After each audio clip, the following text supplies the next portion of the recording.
in Bantay, Mawakwakan, an unseen spirit who protected nature and a sacred healing spring hidden deep within the forest. It was said that only those with true love and pure intentions could find it. In the village lived a humble family, Bomi, his wife Bina, and their son Yapia. But one season, she fell seriously ill, and no herbal medicine could cure her, and each day, her strength faded. Ama Martin said, "Tila ang makaagas kan Bina, kat yubog sa jay bantay mawakwakan."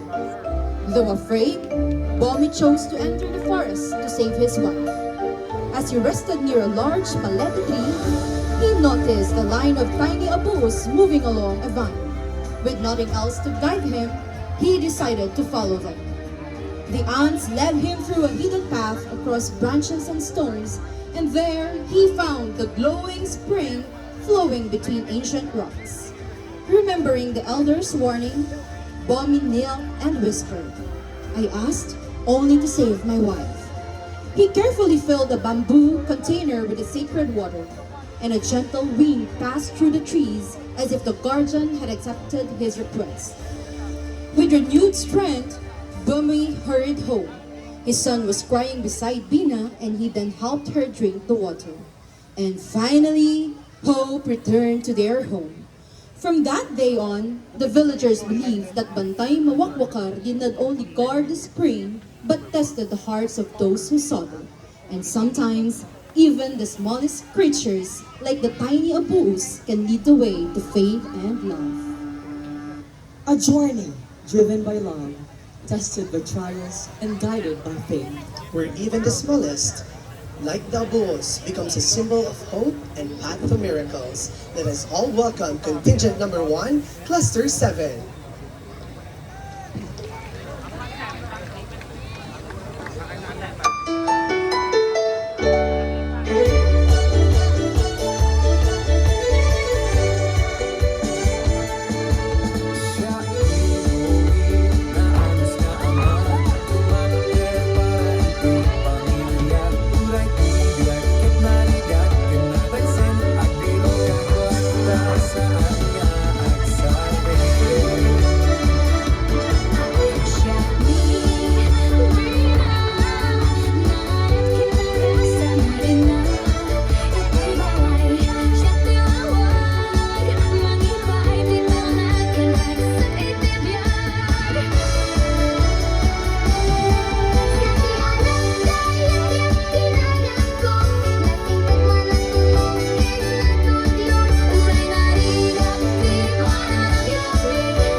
Agtultulang anak ko, ket kumapsut to'y bagik.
Sa bali nga makaagas ken Bina, do tilaing ti danum ti ubbog, sadyay bantay mawakwakar.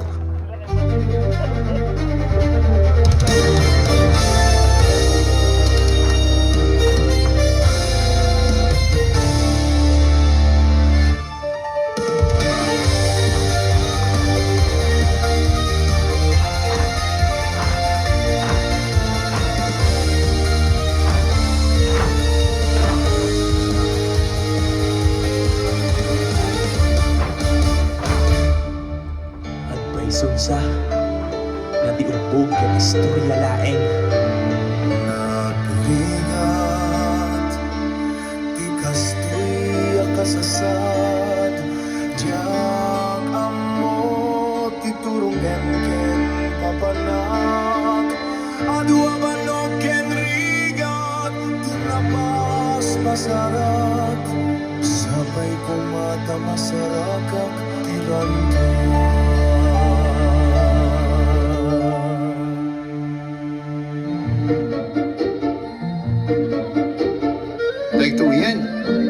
Dagtuyan tayo ubog. Nasaraka kon tayo ubog.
Anya naragsak ko. Nagsublim ti buot ken pigsak lakay. Kastamet kanyak bakit? Itan, makitam ti adu ang nagbalbaliwan ti lugar tayon.